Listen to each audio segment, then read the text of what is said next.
آئیے حضرت زید بن حارثہ رضی اللہ تعالیٰ عنہ کی کہانی سنیں. یہ حکیم بن حزام ان کو منڈی سے خریدتے ہیں اور اپنی پھپھی حضرت خدیجہ الکبریٰ کو یہ غلام تحفہ دیتے ہیں. جب سیدہ خدیجہ کو حضور سے نکاح ہوتا ہے تو وہ باقی سب کچھ جس طرح حضور کے ہاتھوں میں دے دیتی ہیں، عرض کرتی ہیں یہ مال میرا نہیں آپ کا ہے. وہ غلام بھی حضور کو دے دیا، آقا کریم نے آزاد کر لیا. زید بن حارثہ کا باپ حارثہ اپنے بیٹے کو کریا کریا بستی بستی تلاش کرتا پھرتا ہے. بوڑھا ہو گیا، بیٹے کو ڈھونڈتا ڈھونڈتا. زمانہ جاہلیت میں لوگ کعبۃ اللہ میں حج کے لیے آیا کرتے تھے. کوئی قافلہ اس کے علاقے سے آیا، انہوں نے پہچانا اور جا کے بتایا. حارثہ اور اس کا بھائی کعب دونوں مکہ المکرمہ.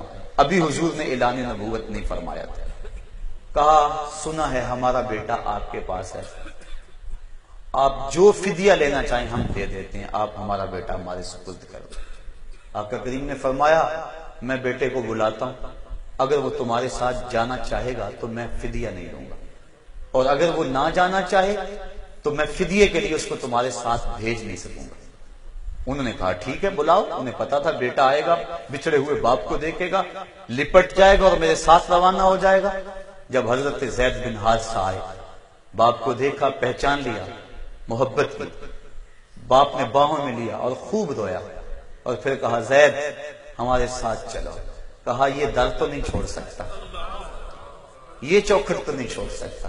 اور کہا ابا جی کبھی اداس ہو جائے تو ملنے آ جایا کرو، یہ چوکھٹ تو میں مر کے بھی نہیں چھوڑ سکتا. تمہاری زلف کے قیدی نرالی شان رکھتے ہیں، کبھی مانگا نہیں کرتے رہائی یا رسول اللہ. کہا میں تو یہ چوکھٹ نہیں چھوڑ سکتا. اب حضرت زید بن حارثہ کے والد اور ان کے بھائی کعب پریشان ہو گئے کہ یہ بیٹا ہے، ہمارا نسب ہے، اور کیا بول رہا ہے. کہا بیٹا تم کیا کہہ رہے ہو. کہا ابو اللہ کی قسم مجھے ماں باپ سے زیادہ پیار اس گود میں ملا ہے. اور پھر حضور نے حضرت زید کی جب اس محبت کو دیکھا اپنی باہوں میں لیا اور سمیٹتے ہوئے کہا لوگو آج کے بعد زید میرا بیٹا ہے، اور فرمایا میں اس کا وارث ہوں اور یہ میرا وارث ہے. جب حارثہ نے اس منظر کو دیکھا تو وہ کہنے لگا اب مجھے پریشانی نہیں ہوگی، گھر سے زیادہ محبت زید کو تو مصطفیٰ کی چوکھٹ پہ ہے.